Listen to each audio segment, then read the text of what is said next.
Welcome to Econ Thoughts, the podcast show of the Society of Professional Economists in the UK. I'm Filippo, your host, and today I'm very pleased to have as guest John Cochrane, who is the Rosemary and Jack Anderson Senior Fellow at the Hoover Institution. He's also a research associate at the NBER and a adjunct scholar at the Cato Institute. Now, John writes regularly for his blog, The Grumpy Economist, which I deeply recommend to all our listeners. And there is an incredible source of material and also commentary on kind of recent economic events. And he's also a regular guest of the broadcast Goodfellows, organized by the Hoover Institutions, where he's joined by Neil Ferguson and H.R. McMaster. So he's not just about economics, but he covers topics such as history, geopolitics, and international relations as well. And he's definitely one of my favorite shows. Welcome, John, to our podcast. Thank you. Pleasure to be here. And the economic world of the last year or two, maybe 2 or 3 years, has been for sure inflation. And in fact, inflation has been credited by some with the victory of Donald Trump in the recent US election. Some of the polls show that if voters said inflation had affected personally a lot, they voted for former President Trump over Vice President Harris. So therefore, some people say, well, inflation is what actually threw the election. So very important. And there have been a number of discussions around the reason for the comeback in inflation in 2021. And many papers have been written and many theories. And I'm pretty sure there is some validity in many of those theories as well. And some might give more or less blame to the Fed for what happened. And surely we'll talk about the Fed in a few minutes. But before doing that, John, you have a particular theory there behind actually the rise of inflation, and which is kind of you explained in a book recently called The Fiscal Theory of Price Level. Well, how does it work? What's the basis for it? And how does it apply to the post-COVID inflation? Yeah, in some sense, I'm the luckiest economist in the world because I wrote a book that said basically fiscal policy is behind inflation. But when I wrote it, we hadn't seen inflation since the Reagan era. So my introduction said, well, you'll sell 3 copies of this, but dust it off someday when you need it. By the way, please don't print up $5 trillion in money and hand it out, which is exactly what our governments did during and especially after COVID. So the central concept is that inflation fundamentally comes from more debt or deficits than people expect the government to pay back with primary surpluses later on.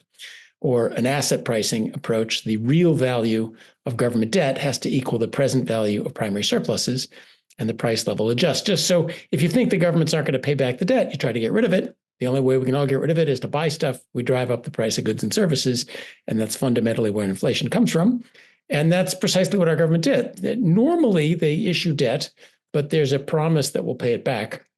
And pretty clearly in the COVID case and post-COVID case, we kind of entered on this fiscal binge, enormous fiscal binge, sending people checks without credible plans to pay it back. People didn't want to hold on to that. Nobody wanted to save it.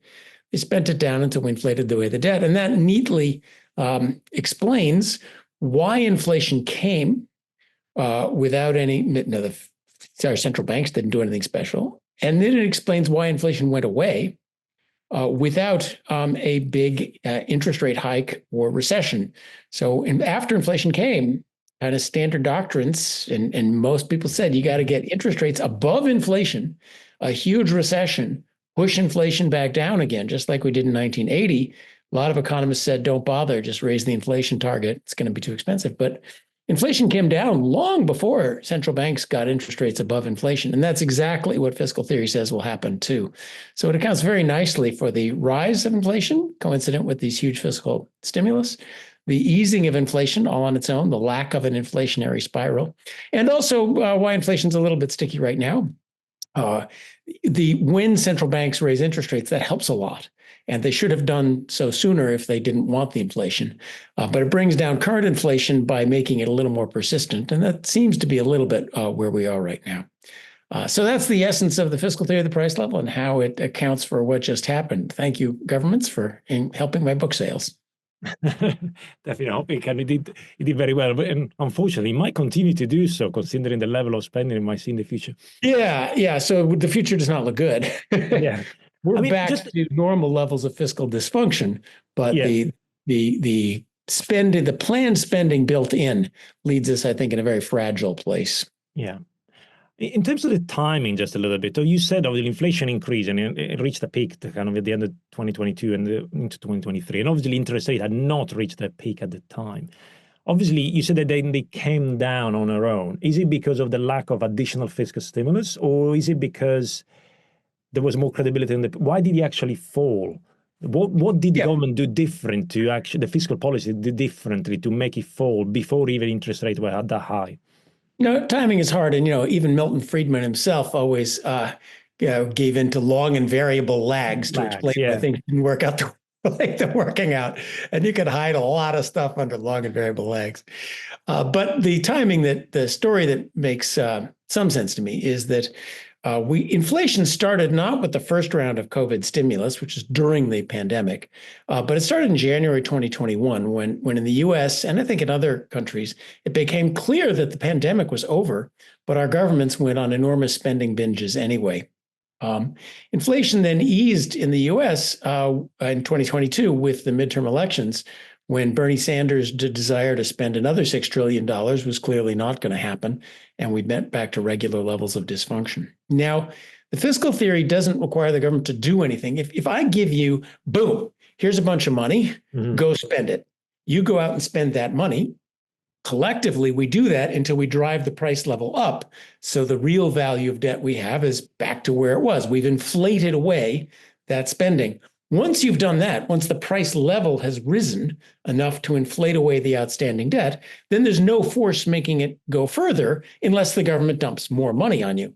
So by being back to normal fiscal policy, which ain't great, that removes the stimulus from more inflation. So one of the most important things to remember, your audience understands this, but they need to understand that nobody else understands this. The difference between the price level and the inflation rate. So dumping a one-time stock of money on people gives a rise in the price level. Once that's over, the inflation rate further increases in prices, ends perfectly naturally, a one-time price level increase that's drawn out through inflation. So we understand that. Just remember that everyone else is confused about that. Yeah, no, and you had an article recently actually trying with a nice chart actually to prove that. So I suggest kind of the readers to and I'll put a link in the show notes just to show actually that concept in particular. As you said, sometimes it's quite difficult for non-economists to understand. What did the Fed do then? You said actually traditionally you increase the rates above kind of the inflation level to increase actually real rates, so you actually have a proper tightening of monetary policy. But did it act too late? Did it matter what they did? Because obviously you could say, well, they could have done. They could have said that, kind of sit there and do nothing. At the same time, expectations do matter. So, did they act too late, too little, not enough? Didn't matter. The Fed and every other central bank in the world, because everybody had inflation because we pretty much all did the same thing. So the Fed first, whether it acted depends on what its goals were. Did the Fed really want to fight this inflation?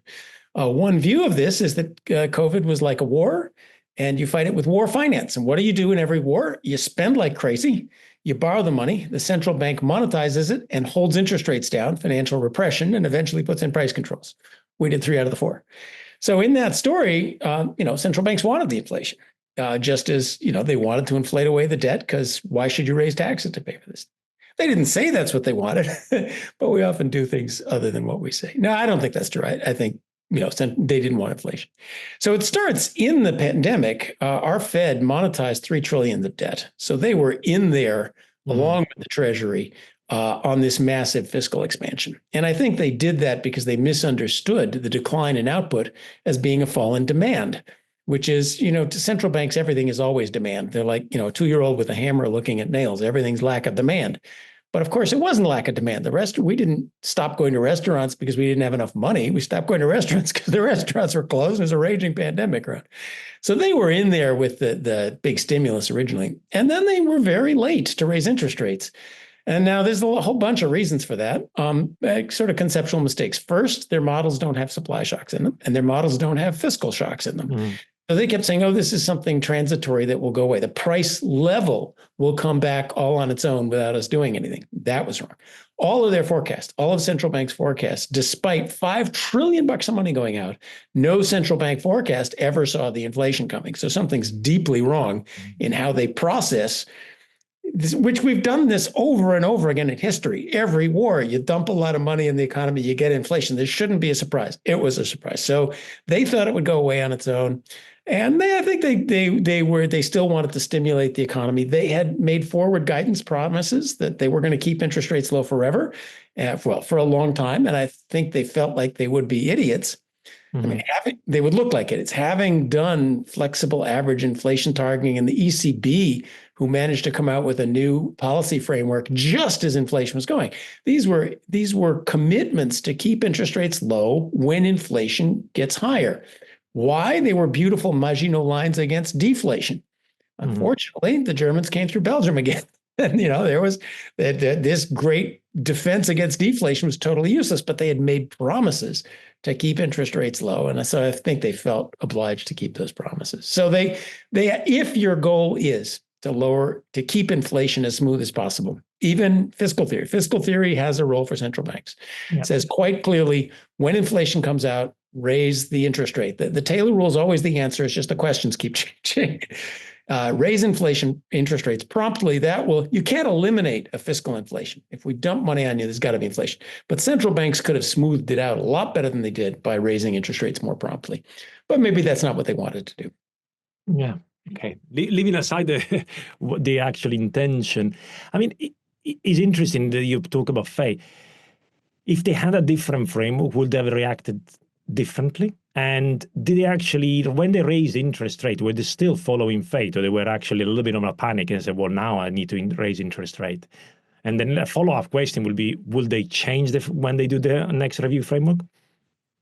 So were they following Fate or not? Who knows? Fate is so loosey-goosey, and anything can be excused within it. Oh, we'll wait substantial time. I forget what the words are, but it's enough words that no lawyer could ever convict you on. But I think that the philosophy was definitely in the Fed's mind that we are going to wait until we really see inflation entrenched before we do anything about it. And then they acted. And I think there's two ways to see, inflation coming down. Of course, mine is the fiscal theory way. The other way is to think by raising interest rates, they gave markets confidence that the Fed would act in the future and brought the expectations of future inflation down. So it wasn't the direct effect of raising interest rates. It was sort of raising the flag that says, look, we are serious about inflation. And we will do 1982 again if we have to. But we're not doing it right now. I think that's the standard story for why raising interest rates helped bring inflation. Now you said something about, what are they going to do now?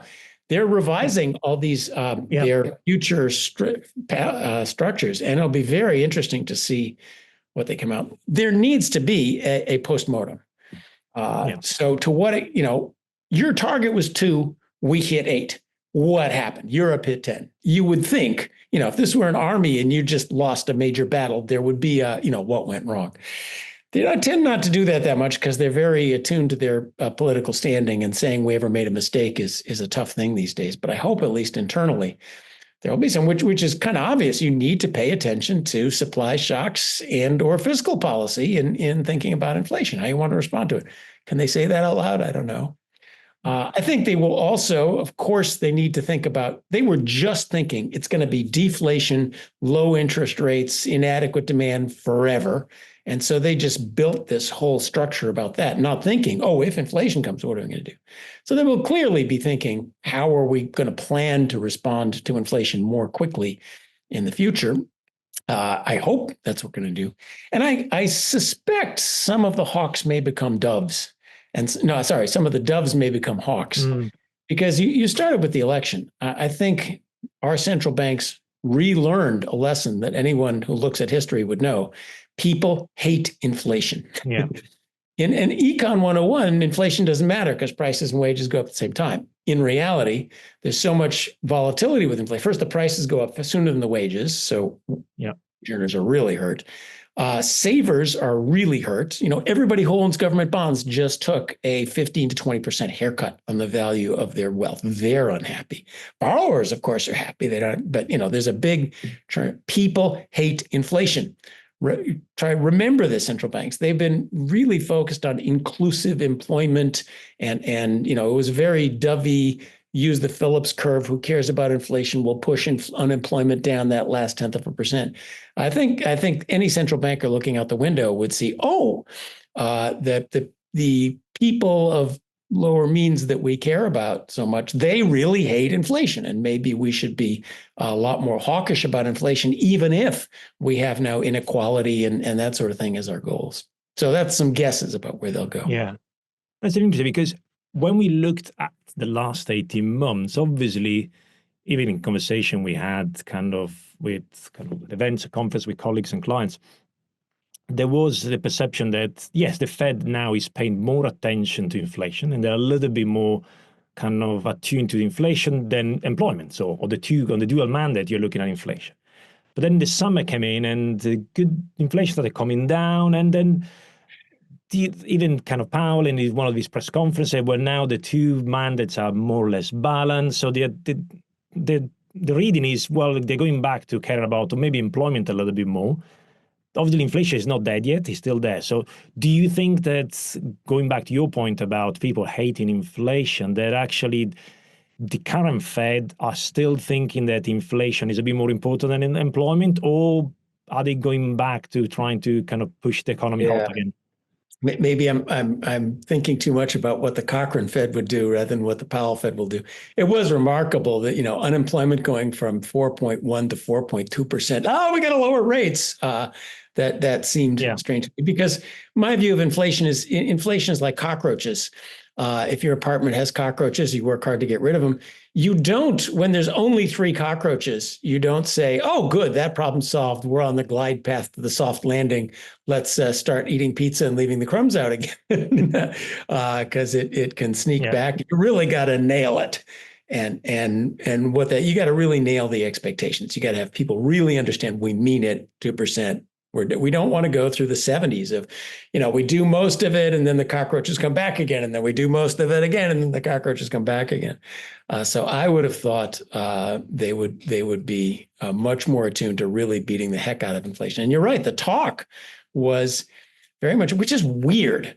Why are central banks, our Fed especially, so attuned to the labor market? What counts? So in the US, especially among lower income people, the labor force participation is shockingly low. The lowest quintile of income, only 30% of men work at all. So that's a big problem. What does the overnight federal funds rate being 10 basis points higher or lower have to do with that? That's a huge social problem, having to do with 100% marginal tax rates and the way our social programs work and dysfunction in the inner cities and so forth. But about the 99th tool on the list there is the level of the overnight federal funds rate. Anyway, so it's really weird that central banks are so obsessed about something that they have not that much influence on. So you go back to a single mandate then? Oh, me, yeah. So I'm kind of an extreme hawk. Price level, single mandate price level. When they said price stability, when the Maastricht Treaty said price stability, when the U.S. mandate said price stability, they didn't mean 2% inflation forever. They didn't mean forget your mistakes and go back to 2% looking forward. They meant price stability. So I think that was the consensus in the 1990s. Also, in the 1990s, the consensus was you get the best outcome on employment by just focusing on inflation. Mm-hmm. So the lesson of the 60s, 70s, and even 80s was that by shooting for employment, you overdo it on inflation. Then inflation comes out, and then you got to really clamp down and get on the employment. And Milton Friedman said it was like, a shower with, bad plumbing, where you turn it to, it's freezing. You turn it to hot. You wait. Oh, you're boiling. You turn it back to freezing. Yeah. Oh, I'm freezing. So that just paying attention to the price level is, in fact, the best way to stabilize unemployment. That what I think was a good lesson that is now being forgotten because, of course, inflation went away. So central banks, like all organizations, started to look for other things to do. So we'll worry about employment. We'll worry about inclusive employment. We'll worry about poor places. We'll worry about inequality. We'll worry about climate change. We'll worry about biodiversity, because inflation was kind of a solved problem. Well, guys, inflation's back. Yeah, indeed. I had the kind of David Beckworth on the show very recently from wonderful guy. Yeah, and he talks about, obviously, he promotes the kind of nominal GDP targeting. Is that something that will work in you? It will be in the Cochrane kind of Fed? Will it be the new target? Well, it would be fun to have me and Beckworth up for a fist fight on that. I'm not a big fan of that. So first, the biggest problem is it begs the question, well, what do you do? So just to announce I have a nominal GDP target, like announcing I have an inflation target or price level target, well, that's nice. I have a fly private jet target, but I don't have enough money to fly private jets. So what do I do? Yeah.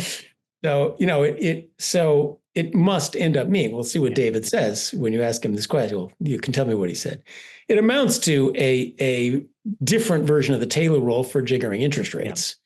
So now, does it really matter whether we respond to inflation and output or inflation times output? Nominal GDP is price level times real output. So it's really it's a form of the Taylor rule with coefficients of 1 and 1, whether 1.5 and half. Is that really something to get excited about? Also, but the other problem is it assumes that real GDP grows, that potential GDP, real GDP is always growing at the same rate. And then you add the inflation you want and you say nominal GDP grows that way. Well, I don't think that's true. Why should, this year Elon Musk invents starships to Mars. Next year we may invent something less. Real GDP varies. And so nominal GDP should not be steady. So it doesn't tell you what you should do about it. It's really just another version of the Taylor rule, which we can argue about Taylor rule coefficients. Yeah. And third, it presumes that the thing you want, real GDP, always grows at exactly 2% or whatever you think real GDP grows at. And I don't think that's true. I think we just saw it in COVID. COVID was a supply shock. You did not want nominal GDP to grow at exactly the same rate during COVID. It's got to go up. To go through COVID, we should have asked this of David. Go through COVID and hold nominal GDP constant. Real GDP is going to fall like 20% because, they closed down the stores. So do you want 20% inflation during COVID, followed by 20% deflation after COVID, so that nominal GDP can just grow? That doesn't seem like a good idea. Yeah, we'll probably need to ask him next time, without putting words in his mouth. I think he had the similar point about, independently of the target that you use, is the formula, the rule that you follow, and then how do you apply. So it was the same point. You can have a very good formula, but at the same time, you need to know how do you apply and how to use it. And there is a fundamental issue, as long as we're doing really basics. The Fed all our central banks are set up to an impossible task. We know that you can't determine the just price. Hayek told us, what should the price of strawberries be? I don't know. $3 a pound, $4 a pound. But the central banks have to determine what's the right interest rate, and figuring out, R*, what's the real interest rate? Nobody really knows what the real interest rate is. So I think there's a good thing in David's heart, in the people who want some sort of mechanical rules heart, let's target just inflation, to get away from central banks having to figure out where the nominal interest rate should be. But that's for we need more beer to talk about that. Indeed, a lot more conversation. Looking forward now, and what's your expectation going forward now? Obviously, there is a new administration coming in, and we haven't seen the full kind of economics team being appointed. I think we only saw the commerce kind of secretary, but we've seen enough of what kind of Trump and some of the other kind of Trump allies say. What do you expect? And is it, as a lot of people said, inflation? You have a discussion in your article about kind of the impact of tariff and taxes actually on inflation and price level. So do you expect actually to be inflationary or not?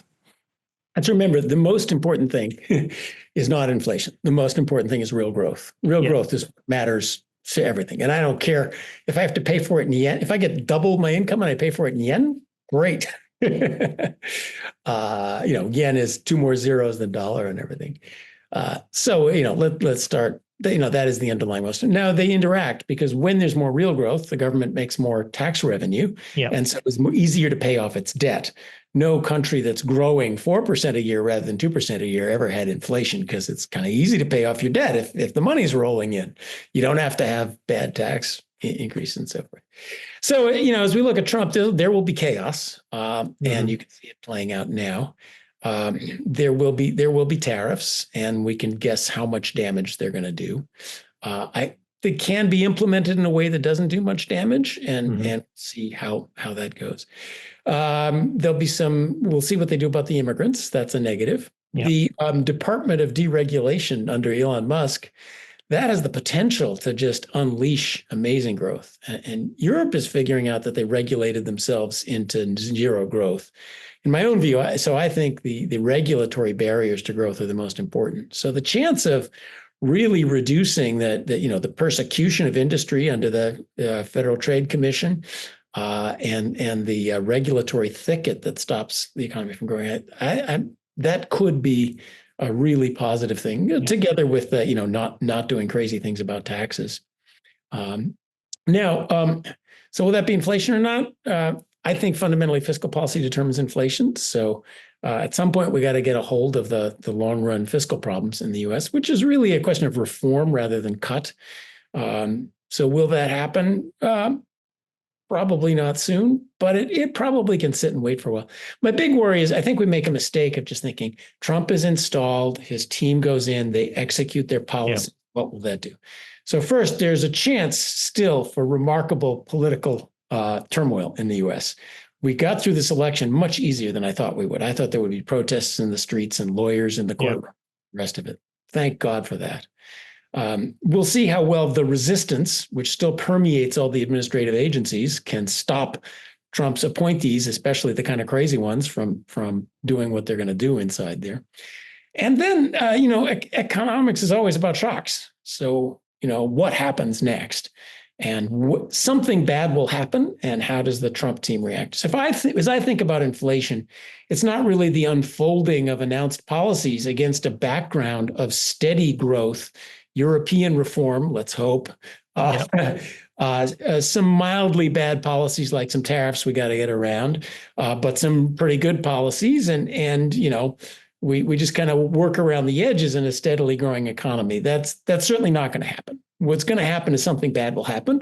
And when it's always what happens when the next crisis hits that determines inflation particularly. So, suppose there's a blow up around Taiwan that collapses Pacific trade, that collapses a lot of the financial system, GDP falls, our governments want to bail out, stimulate, and everything. This time, probably, borrow money to build some military capacity. Do markets say, sure, here's $10 trillion of fresh new savings. We trust you guys to pay it back? Or do they take the lessons of the last time to heart and say, So that's, I think, where the substantial risk to inflation comes from is not just the enfolding of quiet economic policies that move tax rates around the edges and spending around the edges. It'd be very nice to stop spending a couple $1 trillion a year on rat holes that don't do any good for the economy. That sort of thing, I think, is very positive for, if we don't have a shock. But the big question for inflation is what happens with the next shock. Yeah.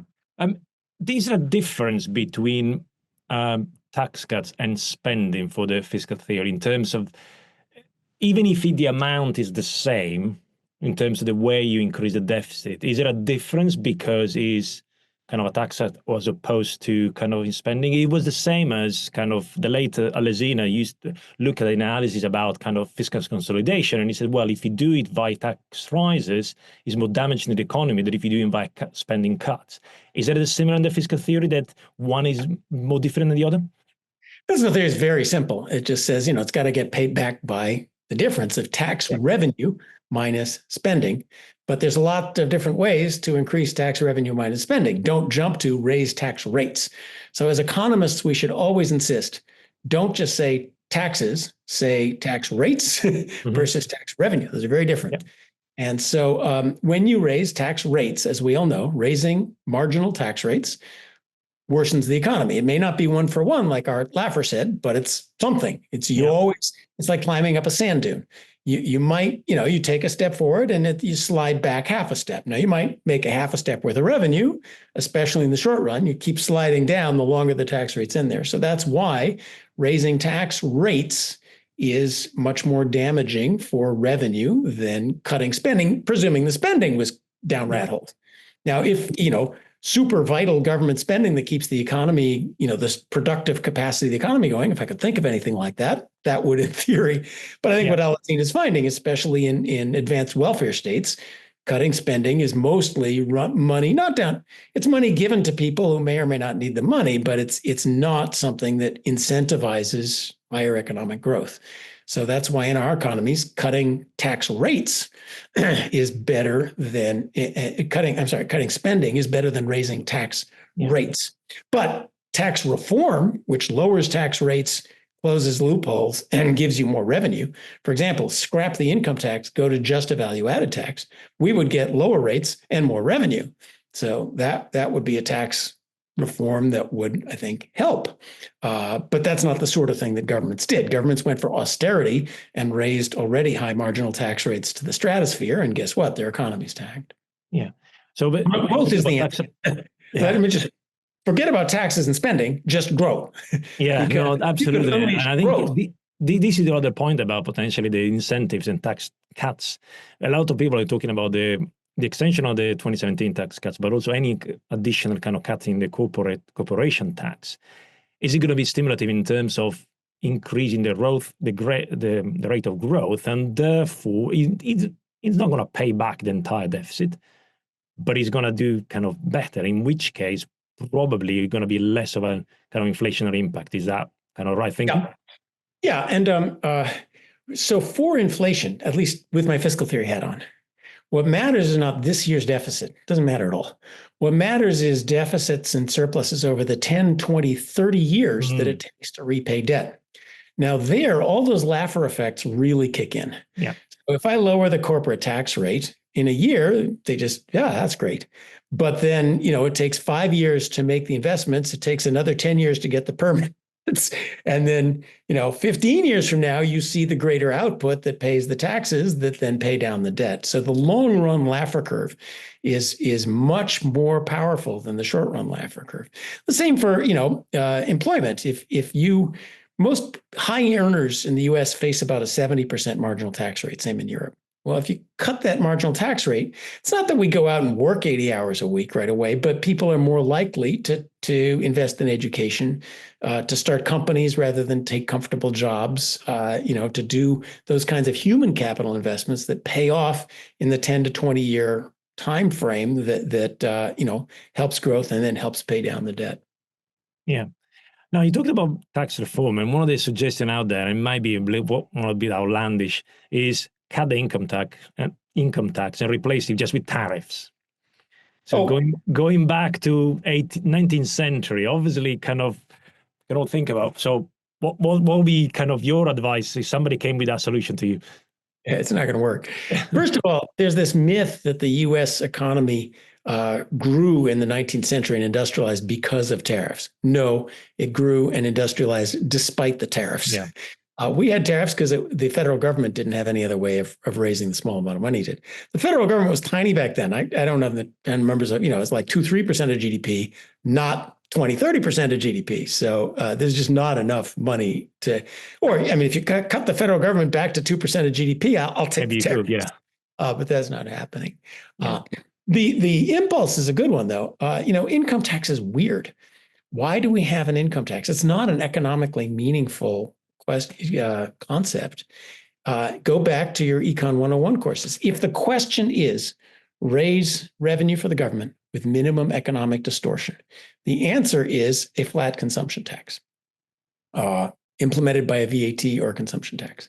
If you want to redistribute, then you can make a consumption tax progressive, that kills you some of the first question was raise revenue without damage. Second is redistribute. You can do that through a progressive consumption tax, or put the tax and the spending together and, send people checks to redistribute. That's the answer to the tax question. And that would raise a lot of revenue with very little distortion. So the heart's in the right place, that something is fundamentally wrong with a very progressive income tax with very high statutory rates and all sorts of loopholes for people who want to fill out 800 pages of tax returns and have a lot of complicated structures to do it, which is just a mess. So that I think that sense is right, but yeah, tariffs is not going to do it to support today's welfare state. Yeah, indeed. Looking forward, the kind of probably final last question is about the deficit and the debt. At some point, there has to be kind of not a reckoning, but you have to deal with the debt, and mostly will mean touching kind of the welfare state, whether it's Social Security or Medicare in the United States, but similarly in other advanced economy. Do you see any kind of in the horizon, any kind of politicians or anyone that can actually willing to address that? Or do we need to wait the famous kind of Minsky moments when there is a crisis actually where actually force us to do that? Will it be forced by a crisis, or somebody will actually start implementing some changes? Well, if we don't do something about it, we will then be forced by a crisis. The countries have, Brazil had a debt crisis, cut its social payments. I don't like 50%. That you get to that point. Russia, the Soviet Union fell, and then they cut their pensions by like 90%, and it was really hard on people then. So it comes sooner or later. The problem isn't really the debt. We could pay back 100% debt to GDP without too much trouble if we stopped spending money like drunken sailors. The problem is, in the US, 5+% of GDP primary deficits, as far as the eye can see. Even if we inflated away or defaulted on all the current debt, we would actually be in a worse problem, because who's going to lend us 5% of GDP every year to pay for stuff we don't have after we just defaulted or inflated away on the debt? So the problem is that entrenched spending greater than tax revenue. So, you could have, if we have a European welfare state and American taxes. So if you want a European welfare state with European taxes, you can have European growth rates, namely zero. So that's not an attractive option. I think the way out is reform. I think our entitlements can be centered on helping people who really need it much more effectively by focusing on incentives. We economists understand incentives. Practically nobody in Washington thinks about that. They think about take from A, give to B, and not what the incentives of doing so does. So, getting a handle on our ridiculously expensive healthcare system, and getting a handle on the incentives of social programs, especially, I think is the way to do it. Now, you got to remember, though, problem in the U.S. is the disincentives are the system as a whole, not individual items. So our taxes, Europeans might look at the U.S. and say, oh, low tax heaven. There's income tax is only 40% on high earners. You forgot 42% federal, 13.5% state, municipal, property tax, sales tax. All of that adds up in the wedge. And similarly for people getting benefits, once each benefit program, you earn an extra $1, you lose 30 cents worth of benefits. Sign up for 3 of those programs, you have a 90% tax rate. Sign up for the 4th of those programs, you have a 120% tax rate. So the problem is the whole system put together has enormous disincentives. And that's where I hope unleashing growth and fixing the disincentives would be a way. That would be my favorite way out. Will that happen? Probably not. We got to see some serious pressure on Washington, because deficit hawks like me, I've been carrying my sign, the world's about to end, for 30 years now, and it hasn't ended yet. Now people say, well, debt must not be a problem. Modern monetary theory, R less than G, don't worry about it. I live in California. There's an earthquake fault nearby. Every 150 years it goes boom. It hasn't happened in 20 years. That doesn't mean the earthquake fault isn't there. So, but it has happened in the past. There was a big Social Security reform in the 1980s. Ronald Reagan sat down with Tip O'Neill, fixed Social Security. It can happen again. Yeah, and you were there at the time. The last question, and it is related to your point about these incentives. Obviously, these incentives have an implication on work, whether you work or not. And we had a good conversation with Nick Eberstad of the AI, talking about kind of the level of work. The other one is about productivity. And I always ask that question about whether you are kind of bullish or bearish on productivity growth in the future. So obviously, I talked to kind of to Marian Tupi at Cato as well. He's kind of, a little bit optimistic. On the optimistic camp in terms of human progress. Are you kind of bullish or bearish on productivity changes in the future? Well, let's just emphasize that is the issue. That's the only issue. What matters is long-run growth. That does not come from fiscal stimulus. It doesn't come from monetary stimulus. It comes from productivity. Productivity comes from new ideas embedded in new companies that displace old companies and make everybody unhappy in the old ways of doing things. Yep. And most of regulation is designed to strangle that process. Uber wants to come in, the taxi cab unions say no. And that's just that's what our governments do. So it is, you asked a hard question as the last one. I got to admit, this is the big question among economists. Is growth ending? Growth used to be in the US 4%. Now it's down to 2%. Growth in Europe used to be economic miracles, and now it's down to 0%. Did we fundamentally run out of new ideas? And my colleague Chad Jones at Stanford is excellent on this. It is true. You look at the data, it's getting harder and harder to produce each Moore's law increase. You need more and more scientists they're writing more and more papers, but they have fewer and fewer genuine ideas. So that's the pessimistic view. I'm still an optimist because I look around and I see tremendous new ideas that are only starting to be implemented. The way growth has always happened is we invent the steam engine. Fantastic. Much better than horses, right? And then we get better and better at steam engines. And by like 1942, you've made the best steam engine you can ever make. It's getting harder and harder to make it go faster. And then you invent airplanes or diesel engines or cars, and boom, you start again. So I kind of hope that technologically we're on the cusp of that with AI and especially bio and the combination of AI and bio. Once you get as rich as us, what is there left to do but get healthier? So I think those ideas are tremendous if you can get the permits. So I think we're really stuck. Those ideas are having trouble getting in because a lot of people are unhappy about the disruptions they cause, and they want to stop that growth from happening. Plus, even in the US, now, and here I'm hopeful, even though the far left of the US has figured out, what they figured out is I want windmills and solar panels everywhere, but it takes 10 years to get the permits to put in a windmill and a solar panel. And I want to buy a cheap one from China, but the tariffs are saying, no, you have to buy an expensive one from the US, and this is crazy. Well, once you get the left figuring out that this is crazy, I think I smell the seeds of reform here. So I am optimistic that we still have ideas. I am optimistic that a political movement is coming that will allow us to implement those ideas in finite time. And I speak from the US, which is the leading country in the world. Everywhere else has plenty of growth to go. US GDP per capita is $60,000 a year. UK is about 30 to 40% poorer than the US in GDP per capita. India is 5,000, somewhere in there.